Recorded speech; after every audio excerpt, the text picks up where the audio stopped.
How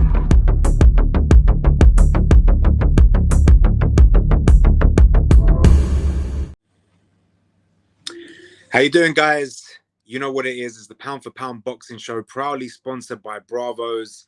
It's your boy Nando here. I got a very special guest today. It's going to be fighting Ekow Essuman, 21st of January, for the British, Commonwealth, IBF European, and WBC Silver Welterweight titles.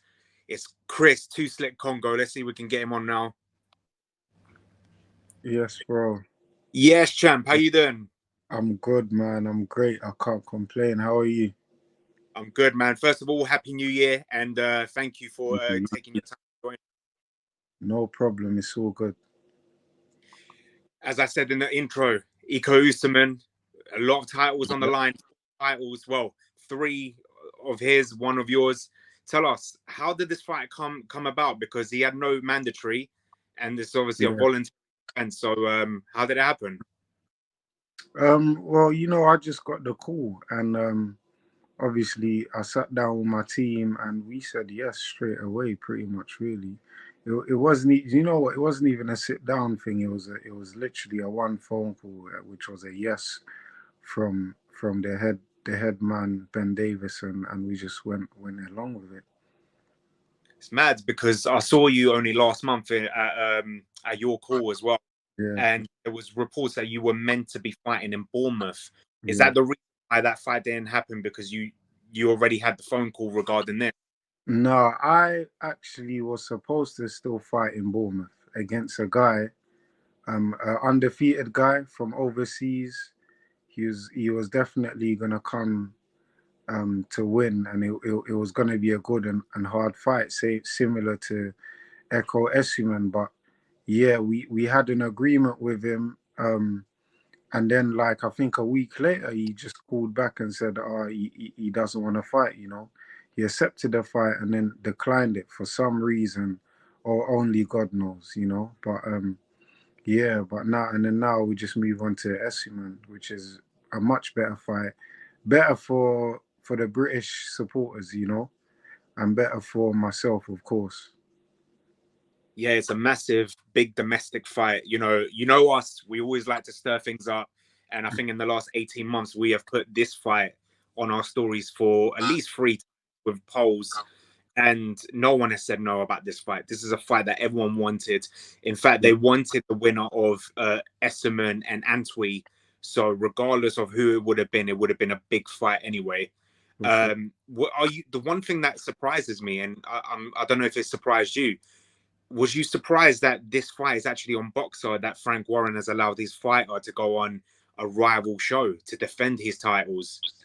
I wouldn't say I'm surprised, because at the end of the day, business is business, money talks, and you know, my promoter Ben Shalom is now reaching out to other promoters to make fights happen. He just wants to make the big fights happen, you know. So I wouldn't say I'm necessarily surprised.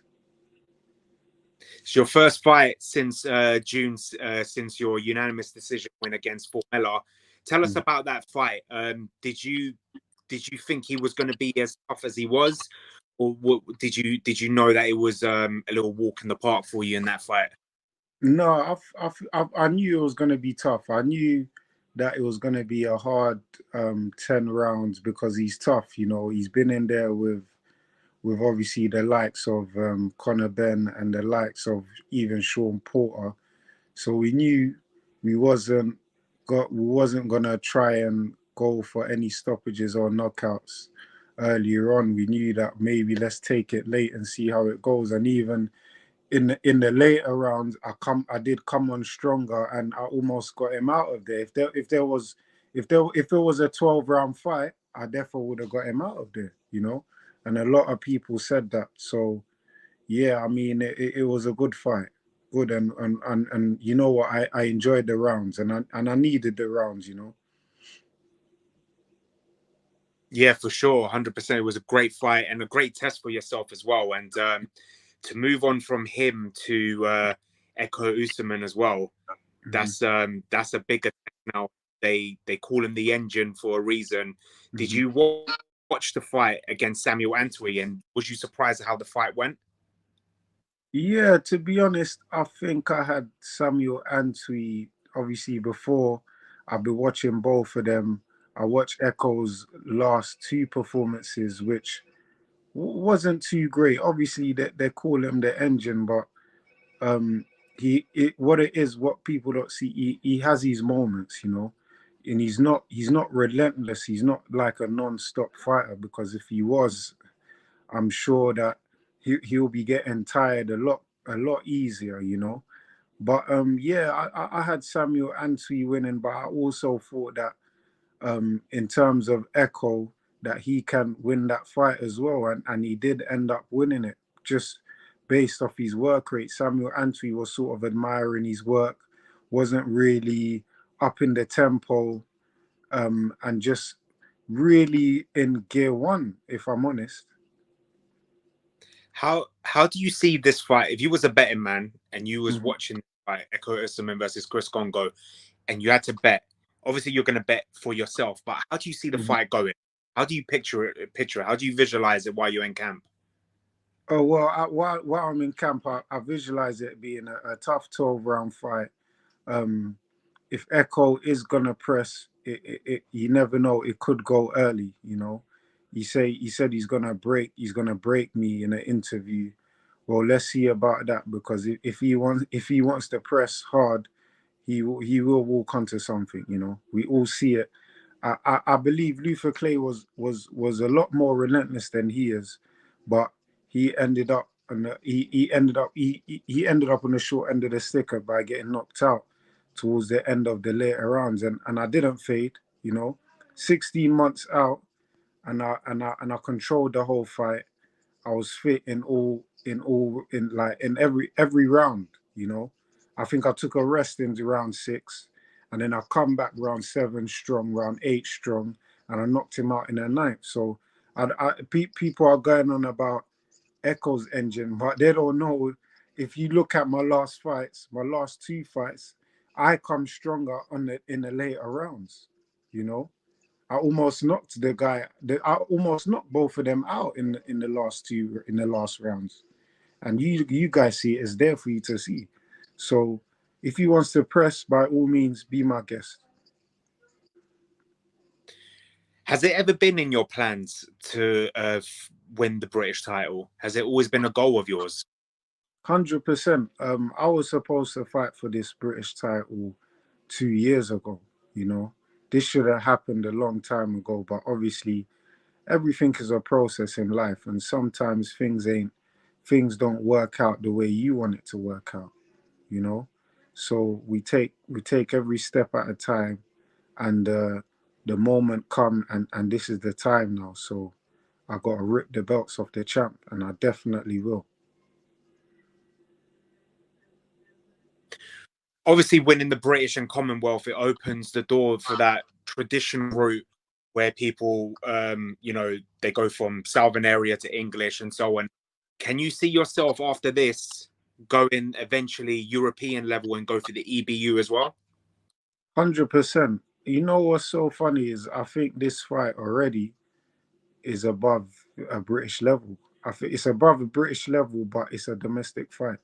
And I say that because if you look at my ranking, I'm quite high in the rankings. Ekow is quite high in the rankings. You can say we're both that European level already, you know.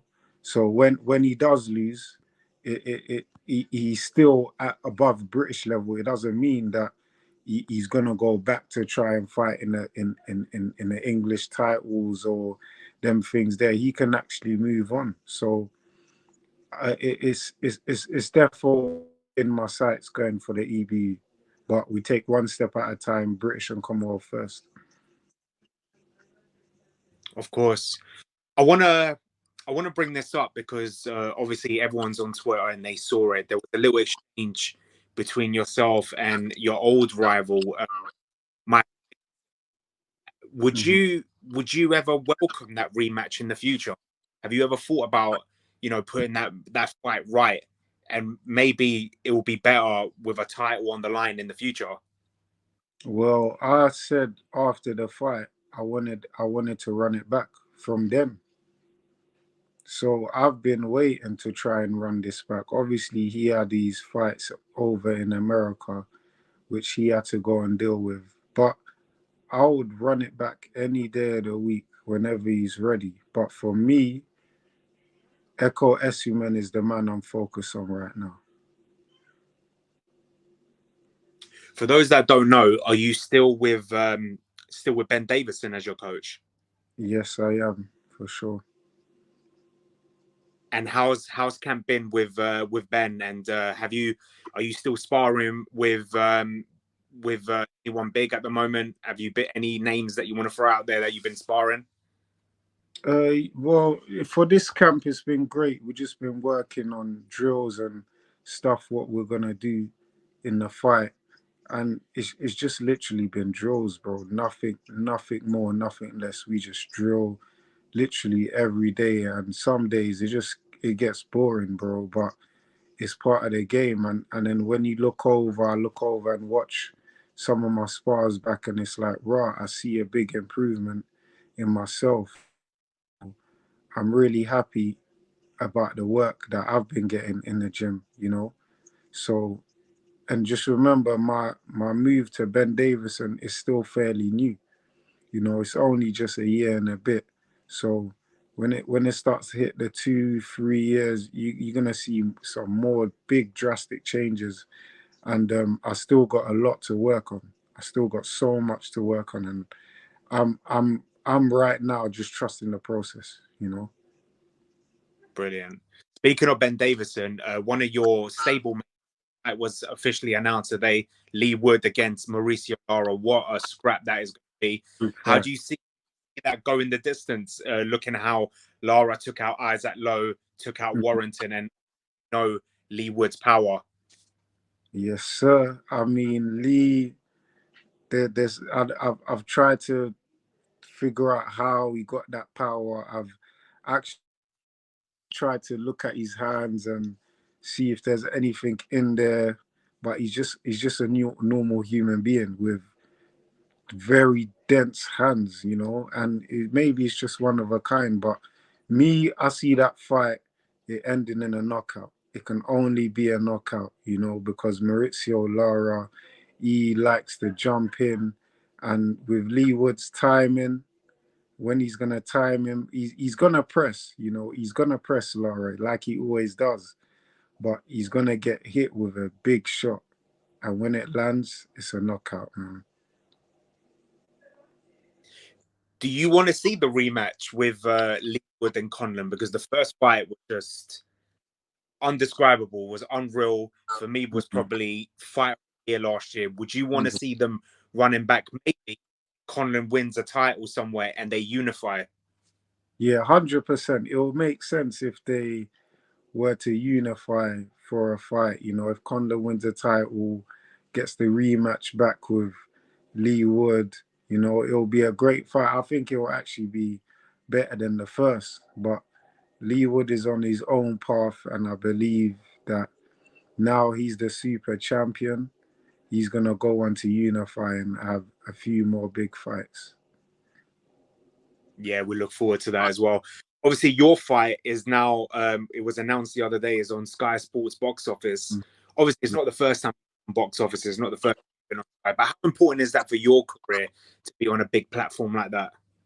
I mean, it's a big boost, you know. It's a big boost. Obviously, I was supposed to be on the Chris Smith undercard, which was, of course, another good card, but it's not bigger than Chris Eubank Jr. versus Liam Smith, you know. And this is a much more bigger crowd, much more fans are going to be watching because they're two well-known fighters. And obviously, Chris Smith is definitely going to get there to that pay-per-view stardom stage, and I believe so, you know. But this fight it's a big card. It's a big card, and I'm really pleased that I'm on this one. Yeah, we're all pleased for you, Chris. Massive opportunity for yourself. Especially, it's not even just the 4 belts on the line. It's a big platform like that and a big card. As a boxing fan, before I let you go, as a boxing fan, what's going to happen, Chris Eubank Jr., Liam Smith? A lot of people think it's a walk in the park for Chris. But I believe it's a 50-50 fight, in my opinion. It's definitely a 50-50 fight, and today I'm going with Chris Eubank Jr. But the other day I was picking Liam Smith to come on top. But yeah, I just can't put my finger on it. I think it's definitely a 50-50 fight, man. So I can't wait to see it after I beat Ekow Essuman. Brilliant. Chris, before I let you go, do you have a message for the fans? Not only that are going to be traveling to you, that's going to purchase pay-per-view as well on Sky Sports box office. Yes, just make sure you look out and watch out for me, because this is going to be one of my best performances to this date. So look out. Brilliant. Chris, thank you for taking your time to speak to us as always. No The best of luck January 21st. Thank And you. you know what? I got to stay right in the middle. I can't take sides. May the best man win. And I hope whoever wins, you progress your career as well. No doubt. Thank you, brother. Thank you, bro. Good luck. Take care. Cheers. Bye.